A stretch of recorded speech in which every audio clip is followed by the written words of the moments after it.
Hi అండి. అందరికీ నమస్తే. నాన్ వెజ్ తినని వారి కోసము ఈ కర్రీ చేస్తున్నాను. ఇది అచ్చం నాన్ వెజ్‌లా ఉండే వెజ్ కర్రీ అండి. దీనికోసం ముందుగా మనం మసాలాను ప్రిపేర్ చేసుకుందాం. ఒక మిక్సీ జార్‌లో చిన్న దాల్చిన చెక్క, 4 ఇలాచీలు, 4 లవంగాలు,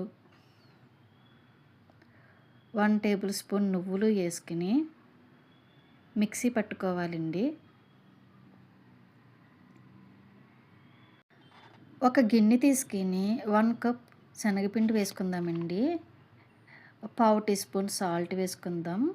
అలాగే పావు టీ స్పూన్ పసుపు కూడా వేసుకోవాలి. పావు టీ స్పూన్ కారం వేసుకుందాం. పావు టీ స్పూన్ అల్లం వెల్లుల్లి పేస్ట్ వేసుకోవాలండి. అలాగే పావు టీ స్పూన్ గరం మసాలా కూడా వేసుకోవాలి. 1 టేబుల్ స్పూన్ ఆయిల్ వేసుకొని ఈ మిశ్రమాన్ని కలుపుకోవాలండి.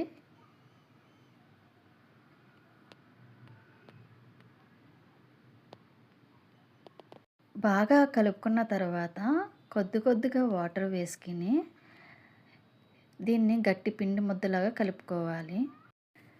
కలుపుకున్న ఈ పిండి ముద్దని చిన్ని పకోడీల్లా చేసుకోవాలండి.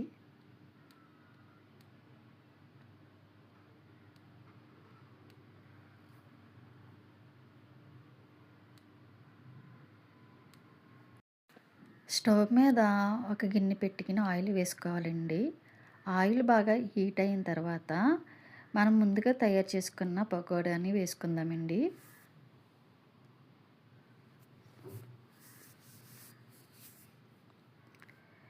వీటిని బాగా ఫ్రై చేసుకోవాలి.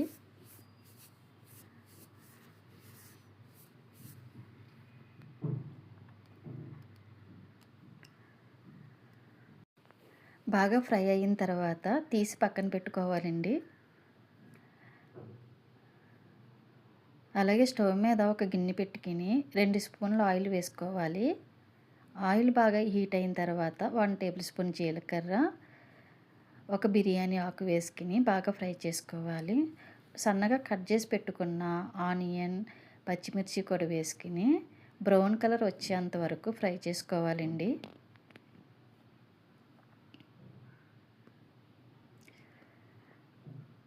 ఫ్రై అయిన ఈ ఆనియన్స్లో 1 టేబుల్ స్పూన్ అల్లం వెల్లుల్లి పేస్ట్ వేసుకోవాలి.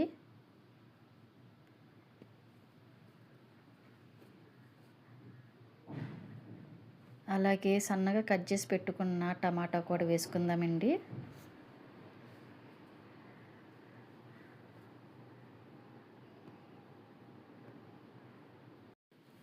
టమాటాని ఆయిల్లో బాగా ఫ్రై చేసుకోవాలండి.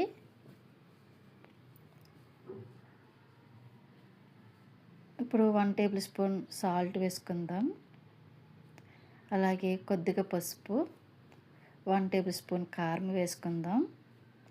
అలాగే 1 టేబుల్ స్పూన్ ధనియాల పొడి వేసుకోవాలండి. అలాగే పావు టీ స్పూన్ మిరియాల పొడి కూడా వేసుకొని బాగా ఫ్రై చేసుకోవాలండి.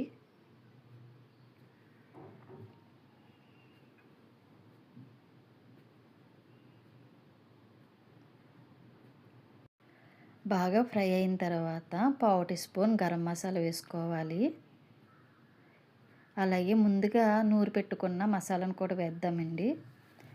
వీటినన్నిటినీ బాగా ఫ్రై చేసుకొని 1 టేబుల్ స్పూన్ పెరుగు వేసుకుందాము.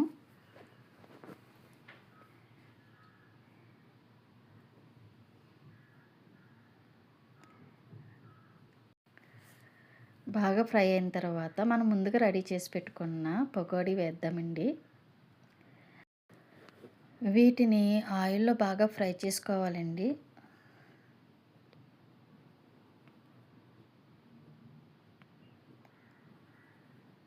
బాగా ఫ్రై అయిన తర్వాత 1 గ్లాస్ వాటర్ వేసుకుందామండి. వాటర్ వేసుకుని బాగా కలుపుకొని కొద్దిసేపు మూత పెట్టుకుందాం.